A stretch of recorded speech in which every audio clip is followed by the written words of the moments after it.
Muchas gracias, Paco. A continuación tiene la palabra José María Mena, que figura como ex fiscal, pero yo creo que José María nunca puede pasar a la condición de ex fiscal. Primero porque lleva una larga trayectoria, ya dije que coincidimos en Santa Cruz de Tenerife. Yo, que soy más inquieto, después derivé hacia la judicatura y ya en el colmo del paroxismo me he derivado hacia la abogacía. Pero él siempre ha sido fiscal, y además lo dice en un libro que creo que se titula De oficio fiscal. Le recomiendo la lectura, ya hablaremos después del porcentaje, José María, pero bueno, es un libro muy interesante, en serio, que recoge pues toda su experiencia y que aporta sobre todo pues posibles puntos de reflexión a los políticos, y después son bastante impermeables a los consejos de los técnicos y hacen aquello que creen más oportuno. José María, tienes la palabra. El libro, sí, el libro, como está agotado, podemos hablar de él porque nadie pensará que es para venderlo, porque ya no hay. No. Bueno, en primer lugar, muchas gracias a todos ustedes en esta hora de la tarde de final de julio, aquí, oyendo hablar de abstracciones. Son ustedes de un mérito casi heroico. Especialmente un agradecimiento a Torres y a los torreños representados, son tan pocos que representados en asamblea, los 1.500, y especialmente con su alcalde. Gracias a un torreño extraordinario que nos ha convocado materialmente, como es el amigo Baltasar Garzón. Y permítaseme la ordinariez, y gracias a la madre que te parió.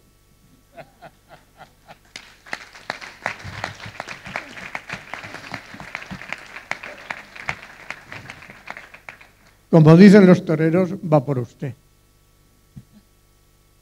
Bueno, la pregunta es sorprendente. ¿Qué hacer? Ya hubo un sociólogo, por decirlo bien, que en 1902 se hizo esa pregunta, muy en el norte de Europa. Y seguimos con la pregunta a cuestas. ¿Qué hacer? ¿Qué hacer con la justicia? Bien, la justicia, esto es un coñazo, este aparato. La justicia, el sistema judicial, son sus instituciones de gobierno, el Consejo del Poder Judicial, instituciones de ejercicio del poder, ese poder que administran, que como decía nuestro amigo Antonio Carretero, del cual nos acordamos tanto, decía, claro que hay que administrar la justicia, porque como es muy poquita, hay que irla dando en pequeñas dosis. Pues hay que administrar la justicia, claro que sí. Y los jueces se encargan de administrar este tesoro, que es este pequeño frasquito de esencia, que es lo que hay de justicia, porque ya no hay más.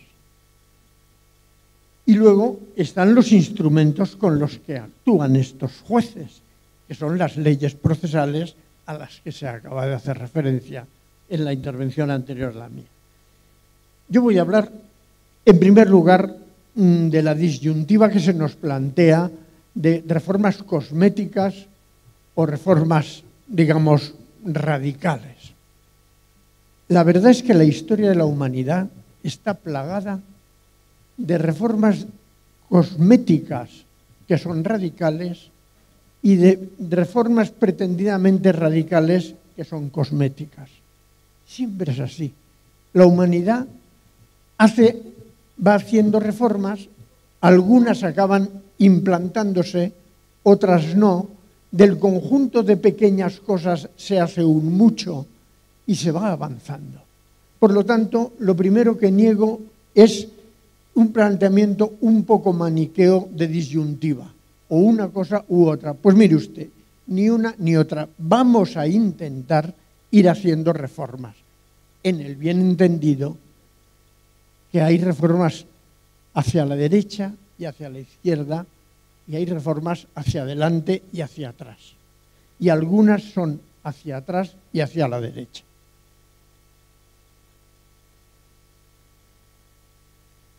Ha habido muchos cambios últimamente y se ha citado uno en concreto, el Pacto de Estado para la Reforma de la Justicia de 28 de mayo de 2001.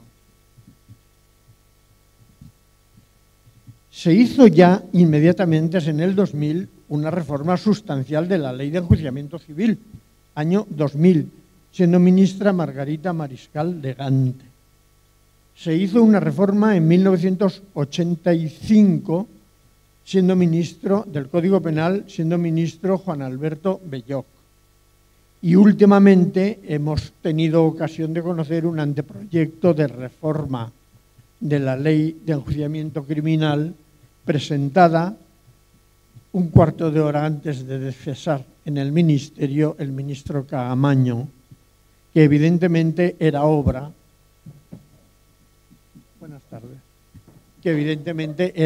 de un equipo de juristas precedente, siendo ministro Mariano Fernández Bermejo.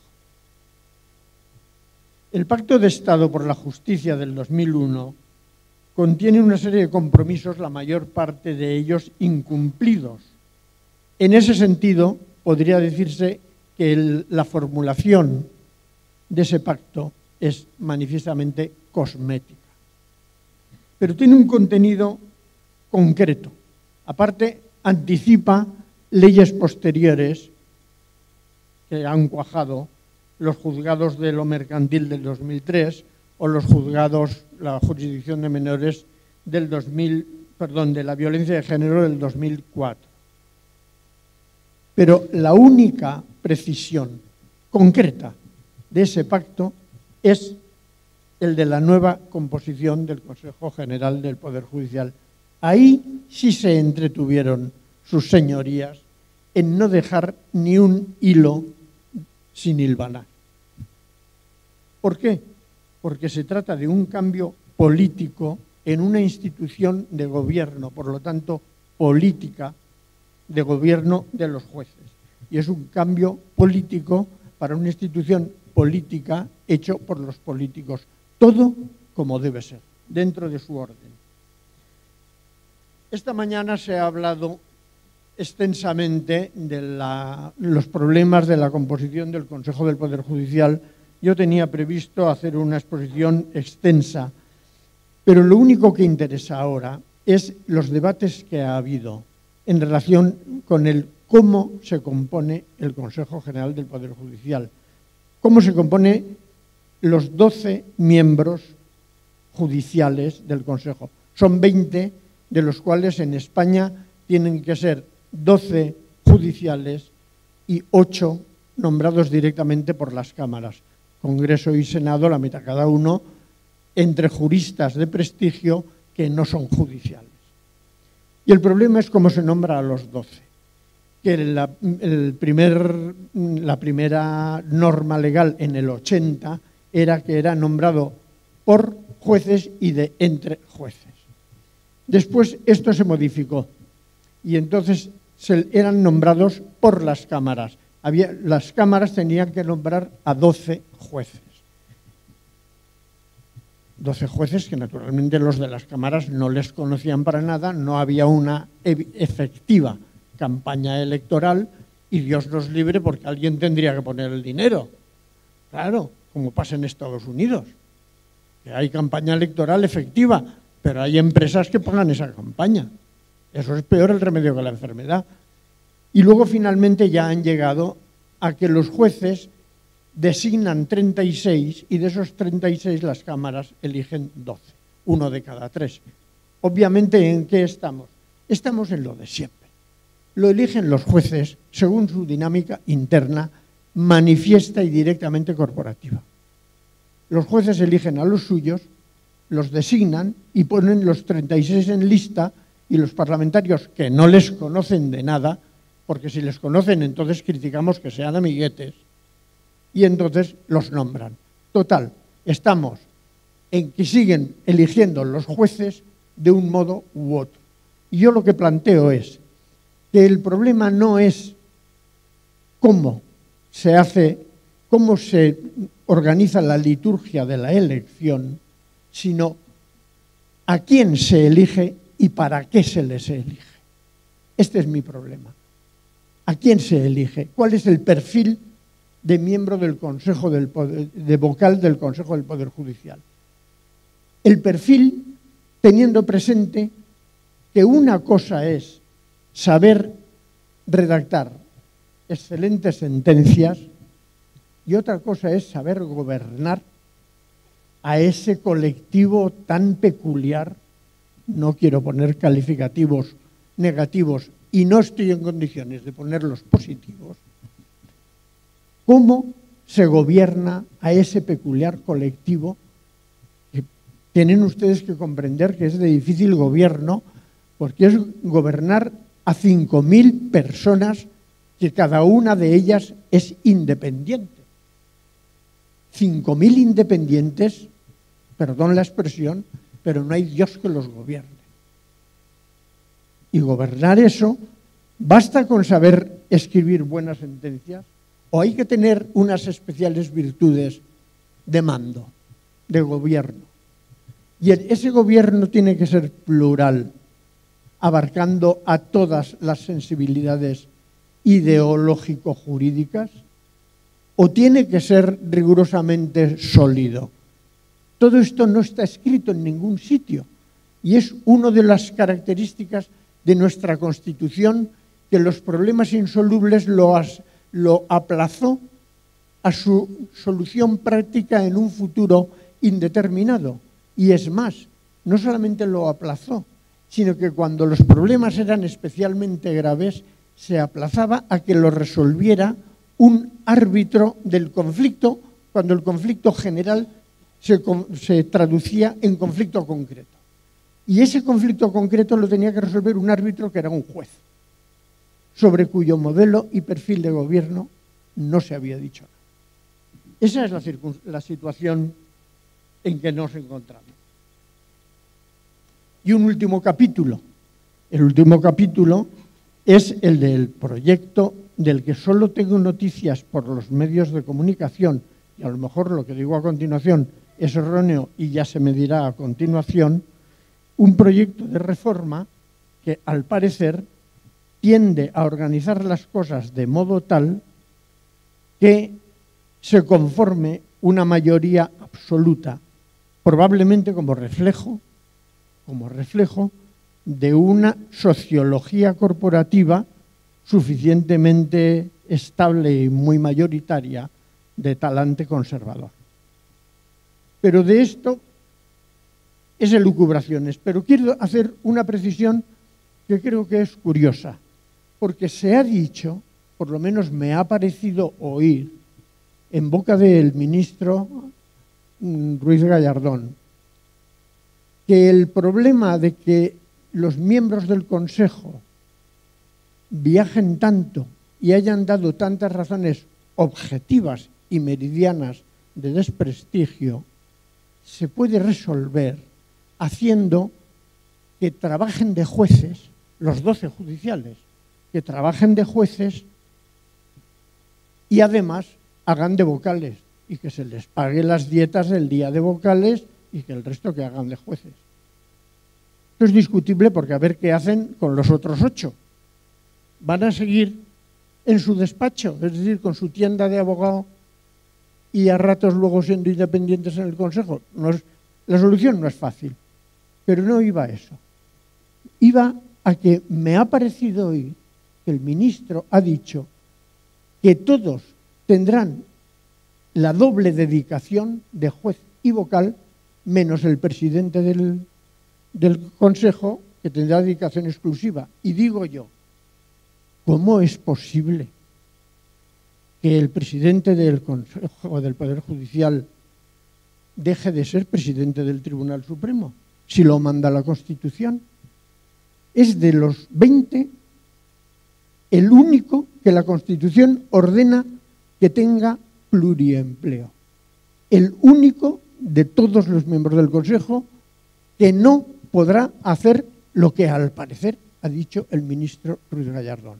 Como es un hombre al que conozco, que sé que es inteligente y que es un buen jurista, quiero pensar que he recibido una información insuficiente, probablemente mal traducida por los denostados medios de comunicación que para eso están.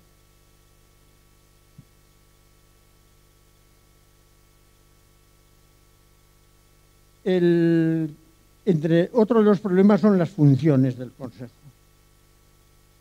No nos engañemos, tiene dos grandes niveles de funciones. Los nombramientos, desde el nombramiento de juez inicial con la escuela judicial, nombramientos y disciplina. Y eso es todo. Los nombramientos tienen un problema, porque en el modo de elección, el Consejo elige luego a los presidentes de los tribunales superiores, a los magistrados del Tribunal Supremo, a las grandes jerarquías, los nombra el Consejo. Pero claro, si los que esperan ser nombrados como gran jerarquía y su órbita de proximidades nombran a los del Consejo y los del Consejo les nombran a ellos, ¿verdad que esto se llamaba cooptación antes? Estamos en una situación que quizá la sociedad no se ha planteado suficientemente. Por eso, cuando alguien esta mañana ha hecho una referencia a que debían ser nombrados, pero sin que metieran mano en esto los propios jueces, que la democracia de los jueces no es el autogobierno, hay que volver a pensar en ello. Pero luego hay otra cuestión. Entre las funciones disciplinares o disciplinarias del Consejo aparece un fenómeno nuevo.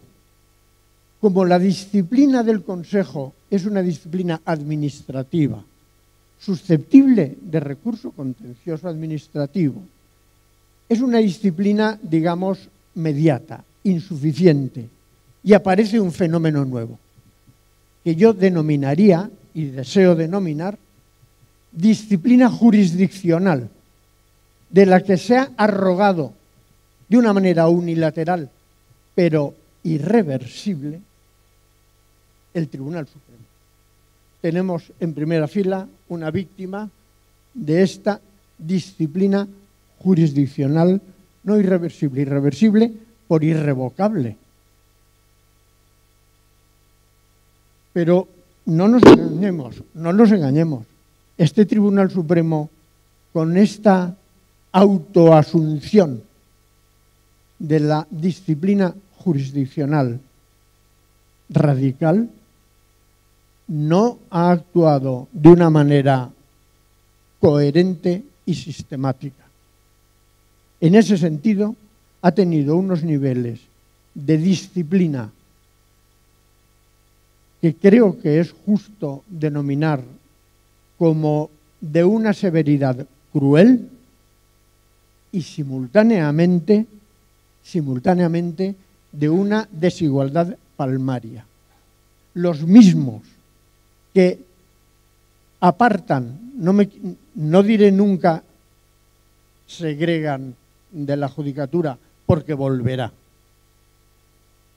pero apartan por tiempo indefinido de la judicatura a Baltasar Garzón, los mismos y el propio fiscal general, en un cuarto de hora manifiestan que la deplorable actuación, en mi opinión, probablemente delictiva. Observaréis que no he dicho presuntamente delictiva, porque nadie es presunto delincuente, aunque los medios hayan acuñado la expresión presunto no sé qué. Nadie es presunto delincuente, es probable delincuente desde el momento en que está ante unos órganos de un país democrático encargados de probar, en su caso, la delincuencia. El probable delincuente, señor Díbar, se benefició de un archivo de su comportamiento en un cuarto de hora, con el singular argumento de que no tenían datos para investigarle, cuando la investigación es para tener datos. Los mismos hicieron una cosa u otra. De ahí mi deducción de que esta disciplina jurisdiccional autoasumida por el Tribunal Supremo, complementaria de la disciplina otorgada constitucionalmente al Consejo General del Poder Judicial, son, además de severamente crueles o cruelmente severos, además no son suficientemente imparciales, seguro que son independientes, no lo dudo, no son imparciales y no son coherentes. ¿Me queda tiempo o ya no? Vale. Para el segundo turno empezaré a hablar porque esto era solo los prolegómenos.